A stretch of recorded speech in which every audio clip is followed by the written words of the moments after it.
An open-cast coal mine in central Kalimantan in the Indonesian part of the island of Borneo.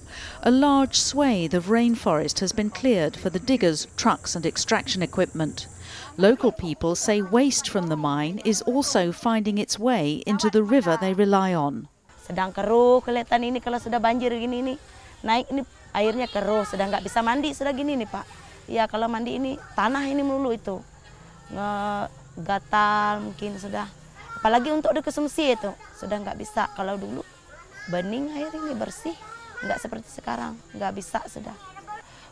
Seperti ya enggak lah menerima pertambangan gini, masuk tuh enggak lah gitu. Cukup ini aja, enggak, kami nggak mau lagi itu.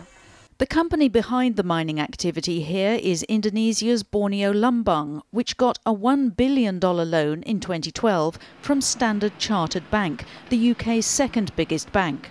More widely, research by the anti-poverty campaigning group the World Development Movement shows the UK's 5 biggest banks, HSBC, Barclays, RBS, Lloyds and Standard Chartered, helped fossil fuel companies raise £170 billion between 2010 and 2012.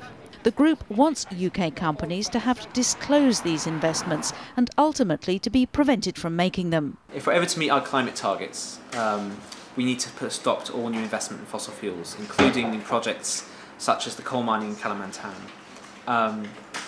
At the moment, the financial sector in the UK is a complete free-for-all. Banks, pension funds and other investors are completely free to plough billions of pounds into these sorts of projects. This needs to change. Standard Chartered issued a statement saying, "We're committed to working only with clients who conduct their business in a sustainable manner, and we work closely with them to ensure that projects adhere to best international standards and practices." If all the world's reserves of fossil fuels were burned, it would raise the average temperature of the world by 6 degrees Celsius. But the UK and other governments have agreed a limit of 2 degrees. To meet that target, we'd have to leave 80% of fossil fuels unburned. Companies listed on the London Stock Exchange hold more coal reserves than firms on any other stock exchange in the world. Almost every British person's pension fund has cash invested in coal, oil and gas through the London Stock Exchange. But if governments decide to prevent the extraction of fossil fuels, the so-called carbon bubble will burst. What we see is a divergence between the financial markets continuing on a 6-degree trajectory, whereas the climate policy discussion is down at a 2-degree world.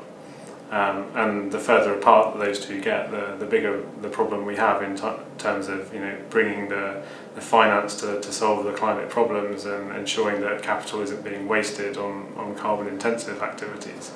And the longer that goes on and the further apart they get, the greater the risk is to both the financial system and the climate.